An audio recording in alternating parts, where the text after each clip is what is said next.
Today's lesson is all about olives, the secrets of Athena's gift. Hi, everybody. I'm Roger. And I'm Mike. And today we're going to talk about olives. And olives, of course, are usually from the Mediterranean Sea area there, but I guess they grow them all over the world. And they are very popular. They are considered to be a superfood. They are very nutritious. Are you a big fan of olives, Mike? I eat olives fairly frequently. I love my Greek food, so I love to make a Greek salad. I do that quite often with, of course, olives in it. I know a few pasta dishes that have olives in the sauce. And, of course, I cook with olive oil much more than I use any other kind of vegetable oil or animal oil or anything like that. To cook my food in, I'd say about 90% of the food that I cook, I'm using olive oil. So I do like olives. We are friends. Right. And, of course, it's a gift from the gods, or rather, it's a gift from Athena, who is a Greek goddess, which we'll talk about in just a couple of seconds here. What's the connection between her and olives? We'll find out. Let's start to listen to our article now by listening to the first part. All about olives, the secrets of Athena's gift.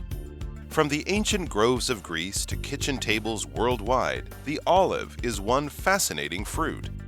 Celebrated for its flavorful flesh and oil, it carries a rich history of symbolism and practical uses.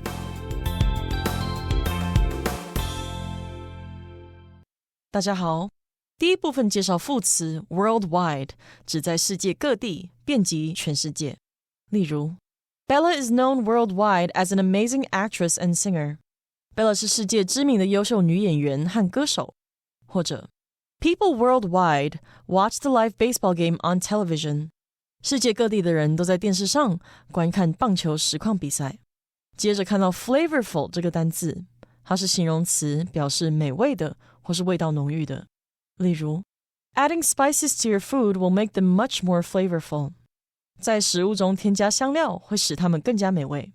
或是 This dish is known for its rich and flavorful sauce. 这道菜以其味道浓郁的酱汁而闻名。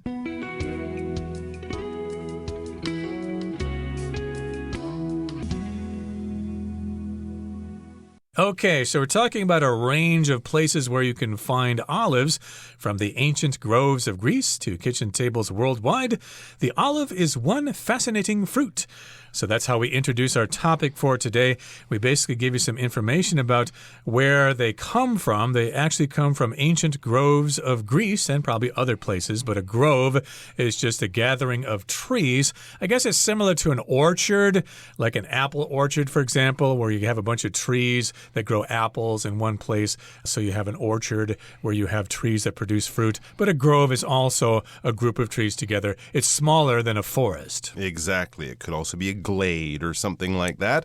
There are several words that we use for clusters of trees. But yes, this is more in a farming sense. So these ancient groves or orchards of Greece, that's where they grow them, of course, but of course also in Italy and Spain more these days. To kitchen tables worldwide, or kitchen tables all around the world. So the olives might come from the European, the Mediterranean region, but of course in kitchens from Japan to Argentina, from Alaska to Australia, you can find olive oil being used in kitchens, both the actual olives and the oil itself. So it's a fascinating fruit.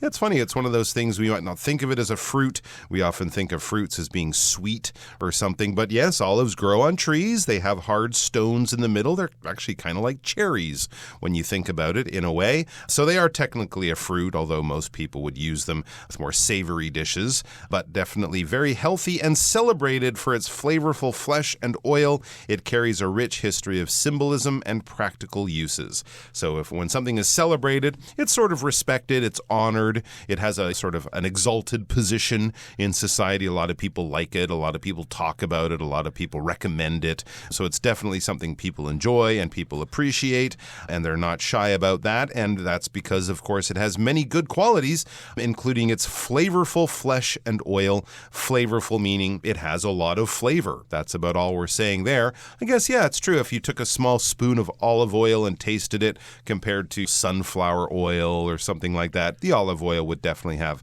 a stronger, nice flavor. And olives themselves, both green, black, and different types, they also have quite a strong flavor, which is, of course, why they're great to add to many dishes. But there's also a rich history history of symbolism and practical uses. Olives have been important to humans and human culture and society going back thousands of years, and it's very useful in all sorts of ways, some of which might even surprise you as we go through our article for the next 2 days. So let's get into that article by reading our second paragraph, the first one that really introduces olives and their history, their long history, going back to the Greeks.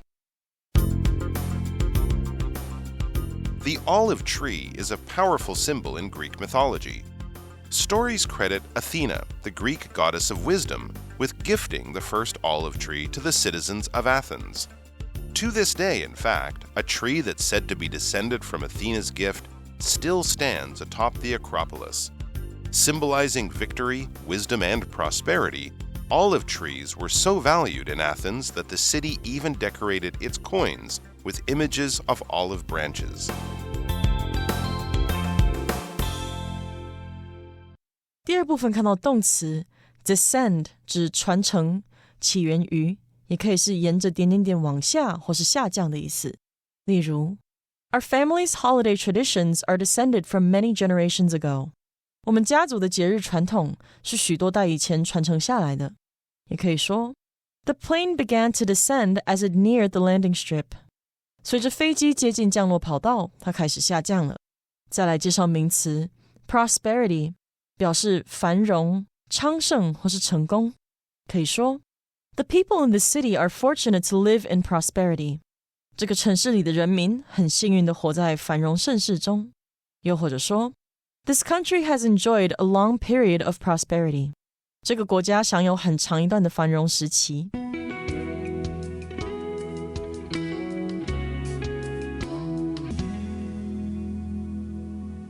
Okay, the second part of our lesson tells us about where olives come from. They come from the olive tree, okay? So you have to have olives from a tree, and it's a powerful symbol in Greek mythology. So mythology, of course, is a collection of old stories that could be legends or myths or whatever. And, of course, if we're talking about Greek mythology, we're talking about various gods that have various stories, and that's all part of their mythology. And yes, indeed, it is a powerful symbol in Greek mythology. If you read those stories or if you hear someone tell those stories from Greek mythology, they will often mention olive trees. Very cool. And they actually mention one of those specific goddesses, I guess we should say, in the next sentence. Stories credit Athena, the Greek goddess of wisdom, with gifting the first olive tree to the citizens of Athens. There you go. So Athena is the goddess. That's her Greek name. Of course, Minerva would be her Roman name. She's the Greek goddess of wisdom, along with other things. She's a very important goddess in Greek mythology, the daughter of Zeus. And they give credit to her. They sort of give her the blame, but in a good way. It was because of her she has the responsibility for gifting the first olive tree to the citizens of Athens. Of course, the city of Athens was named after Athena. She was the protecting goddess of the city and the people of that region of Greece. And apparently she gave the first olive tree to the citizens. Of course, when we're talking about mythology, we're not talking about actual history. This is more like myth, legend, fairy tale. But that's what the old stories say. And there's actually a link from that ancient act from mythology to modern Greek history. Yep, they think that she's the one who gave the olive tree to the citizens of Athens or of Greece. And to this day, in fact, a tree that's said to be descended from Athena's gift still stands atop the Acropolis. The Acropolis, of course, is an assembly of various old buildings in Athens there. And I guess there is an olive tree that is said to actually come from Athena. That was her original gift, and it still stands on top of the Acropolis. And you can expect it to be a very popular tourist destination.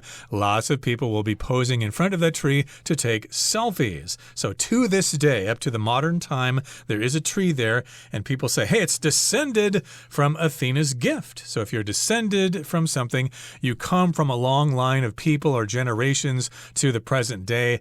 And in this particular case, though, we're saying that the tree is actually directly a gift from Athena. Wow. So it's sort of the great-great-great-great-great-great-grand tree of Or it could be from the seeds or whatever. From the seeds, something exactly. like that. So I guess if we could go back in time and check the DNA DNA of this first tree that apparently Athena gave to the Athenians, we would find it shares the same DNA as the tree today. Of course, that's impossible to prove, but it's a pretty cool story. And olive trees are actually known to grow for very long periods of time, so I guess it is possible. But yes, so this is apparently one of the relatives of this original tree given as a gift from Athena, and it still stands atop the Acropolis, that collection of buildings, as Roger said, with the big Parthenon temple being the main building. But if you've ever been to Athens, you will definitely climb up there and see the Acropolis, and if you're lucky enough, get a shot of yourself standing near this olive tree. Symbolizing victory, wisdom, and prosperity, olive trees were so valued in Athens that the city even decorated its coins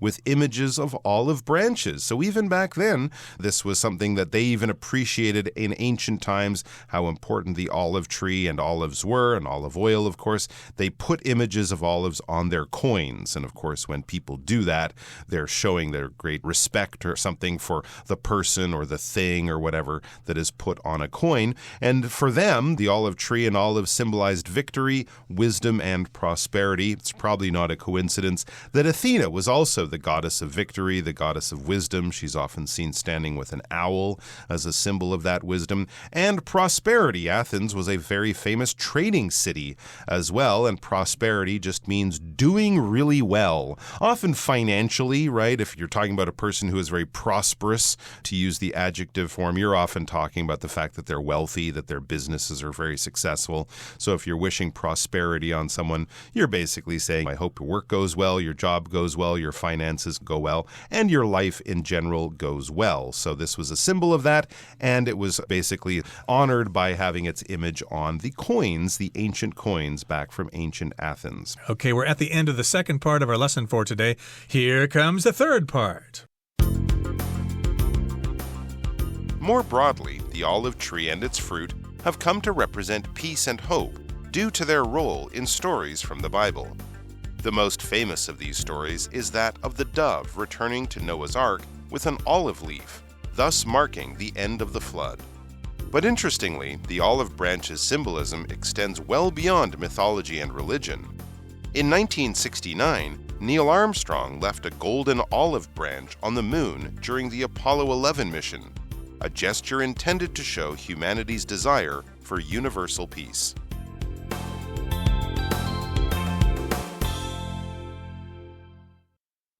第三部分看到动词 extend， 它有扩展、扩大、延期或是延长的意思。例如 The country's territory extends from the east coast to the west coast. 该国的领土从东岸延伸到西岸。又或者说 The teacher extended the deadline to give students more time to submit their essays. 老师延长了截止期限，让学生有更多时间交论文。再来我们看到 intend 这个单字，它是动词，指准备、预留某种用途，也可以是打算或是计划的意思。举例来说 The student intends to pursue a career in medicine and help those in need. 这位学生打算追求医疗业，好帮助那些需要帮助的人们。又或者说 Percy intends to go into politics once he graduates from university. Percy 打算大学毕业后便投入政治界。下一个看到动词 humanity， 表示人、人类或是人性。例如 The hero of the story swore to protect humanity from evil. 这个故事的主角誓言要保护人类对抗邪恶。又或者说 Seeing how selfish people can be has made me lose my faith in humanity. 看到人们是多么自私，让我对人性失去了信心。最后看到形容词 universal， 指全世界的、全体的或是普遍的。我们可以说 The writer's books have universal appeal and are beloved by children all over the world. 这位作家的书广受欢迎，世界各地的儿童都很喜欢。也可以说 Music has a universal appeal, connecting people through shared emotions. 音乐具有普世的魅力，透过共有的情感连接人们。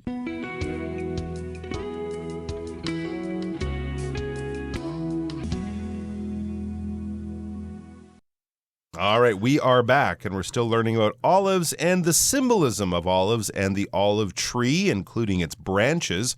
It begins more broadly, the olive tree and its fruit have come to represent peace and hope due to their role in stories from the Bible. All right, so yeah, they use the design or the symbolism of the olive branch on the logo of the United Nations, a world body that was formed to promote peace around the world, and a lot of that comes from their association with peace in the Christian Bible, or actually in the earlier book of the Bible, more related to the Jewish religion, the Old Testament of the Bible, as we would call it. So the olive tree and its fruit, the olive, that's of course the fruit of the tree, have come to represent. This is sort of developed over time, understanding of olives and the appreciation and the way people use them as a symbol of something has evolved and changed and developed over time. So up until our time, this is how it's developed. This is what it means to us now. It means peace and hope. And this, as I mentioned, is related to its role in stories from the Bible. The most famous of these stories is that of the dove returning to Noah's Ark with an olive leaf, thus marking the end of the flood. So yes, this is one of the early stories in the Old Testament of the Bible. That's the older book of the Bible that's also used in Jewish religion. And yeah, there's the story of Noah and the great flood. A lot of you might be familiar with this. God is very angry at the world. There's too much sin and too much horrible things going on. God decides to clean house, and he sends in a flood, and it kills everyone except Noah, who's a very loyal and religious man, saves him and his family, and 2 of the animals of each species of the world get onto this boat. They float around on this ocean. The world is covered in water. They float around for 40 days. And then at the end of that, a bird returns to the ark, returns to the boat, carrying an olive branch in its beak, symbolizing that the waters are starting to go down, trees are starting to grow again, and so this olive branch is a symbol of the renewal of life on earth and the end of God's anger and the end of the flood. So because of that symbol of hope, the symbolism of the olive branch meaning hope, meaning the end of the bad times and the beginning of better times, that is why we connect it to peace. So according to the Bible, of course, a bird returned with an olive leaf, and that meant the flood was over and life could continue. The animals could go back on the land and reproduce, and now we have the world as a result. But interestingly, the olive branch's symbolism extends well beyond mythology and religion. Okay, so yes, of course, we're talking about the olive branch being a symbol of peace and from the Bible, but it extends well beyond mythology and religion. To extend means to go farther than the location it is currently, okay? So it basically goes beyond just being something having to do with mythology and religion. It means so much more. It does absolutely mean so much more, and it means so much that it's actually become a symbol of peace away from the earth. So let's keep on reading about that. It says, in 1969, Neil Armstrong left a golden olive branch on the moon during the Apollo 11 mission, a gesture intended to show humanity's desire for universal peace. Well, isn't that nice? I didn't know that. It was a feature of the Apollo 11 mission. Of course, the first time people landed on the moon with Neil Armstrong and Buzz Aldrin back there in July of 1969. But along with all the science experiments and the flag and all the other things that they left up there on the moon, I think including bags of poop. But I was thinking just the same thing. Which people don't really talk about. Kind of disgusting, isn't it? That wasn't so symbolic of peace. But what was symbolic of peace was leaving this golden olive branch. It was basically kind of like a brooch or a piece of jewelry or something, and they left it there on the surface of the moon. So theoretically, it's still up there, unless it's been stolen by aliens. But it's been left up there as a symbol of peace, or as a gesture intended to show humanity's desire for universal peace. Of course, we all have to remember that the space race, this race to the moon, happened during the Cold War, right? When the West, represented by America, and the East, represented by Russia, the Soviet Union at the time, were sort of enemies. We're always struggling for influence and dominance around the world. And so this was like, hey, here we are, American astronauts beat the Russians to the moon, but we did it in a peaceful way. We're not going to come up here and build military bases or put weapons on the moon. This is a peaceful exploration, a scientific scientific adventure, but nothing about conflict or global domination. A gesture intended, when you intend something, it means that's what you want to do, that's what you plan to do, that's what you mean to do. The Russians might have taken it as a great insult in some way, but no, it wasn't meant that way. It was intended to be a peaceful gesture to show humanity's desire for universal peace. This is kind of reflected in Neil Armstrong's famous words, right? A small step for man, a giant leap for mankind. Humanity, mankind, people, all the humans on the earth, right? We are all members of humanity, unless you're a dolphin or a shark or an elephant. But as long as you're a human being, you are a member of humanity. You are a person. You are a human on the earth. So all people's desire for universal peace. Of course, when we say universal, it could mean the entire area of space that we live in, the universe, with all of its stars and planets, billions of stars and planets. But generally, we understand this to mean global peace, worldwide peace. We want peace on earth. Here's this olive branch. We'll leave it on the moon as a symbol of that. And actually, I think there is even an expression to extend an olive branch in a conversation, right? If you've been fighting with your friend and then you want to make peace, you say, I'm coming to you to extend an olive branch and to end our fight, to end our argument, to come back to a peaceful situation. And there you go. So that's why the olive is very linked to peace and symbols and gestures like that. Okay, that brings us to the end of our discussion for today. Here comes Henny.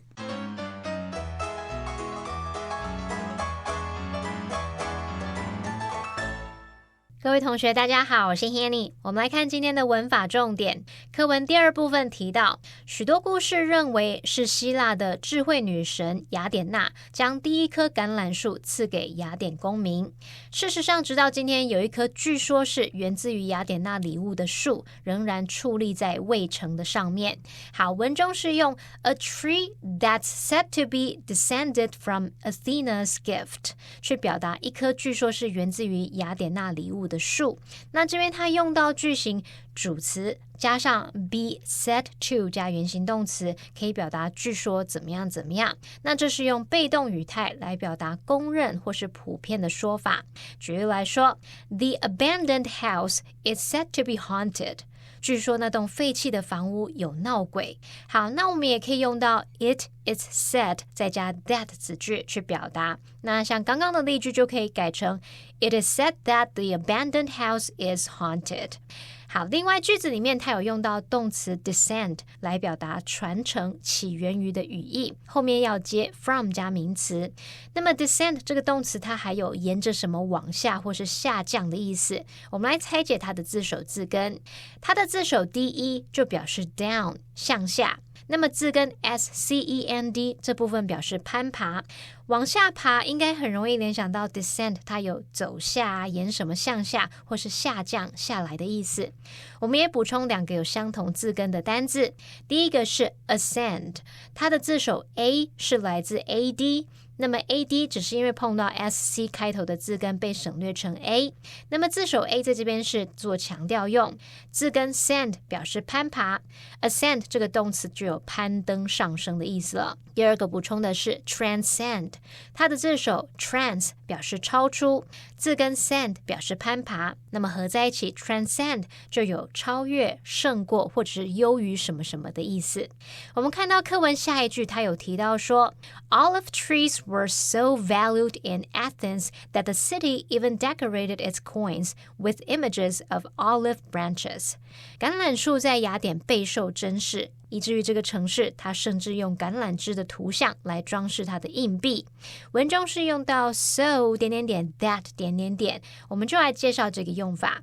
so 加上形容词或副词，再搭配 that 子句，可以表达如此怎么样，以至于怎么样，或是非常怎么样，结果怎么样。这个句型是用来强调 so 后面的形容词或副词去说明某事物的程度高到造成某个结果，那么 that 子句就是用来表达结果。先来看看 so 加形容词加 that 子句的例句。 The dress was so beautiful that I couldn't stop looking at it. 那件洋装非常的漂亮，以至于我忍不住一直看着它。好，那么再来看到 so 加副词加上 that 子句的例句，例如 The boy laughed so hard that he fell off the chair. 那个男孩笑得很用力，结果从椅子上跌下来了。好，那么以上就是今天重点整理，我们回顾今天单字吧。Descend. Angelina descends from a long line of musicians. Prosperity. The family enjoyed decades of prosperity thanks to their successful business. Extend. The forest extends all the way to the river. Intend. This book is intended for advanced learners of English. Humanity.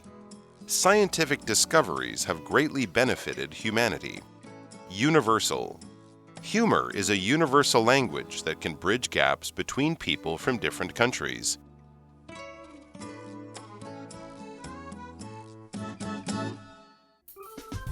Well, that brings us to the end of another edition of our program, and please make sure you join us again next time. From all of us here, I am Mike. I am Roger. See you next time.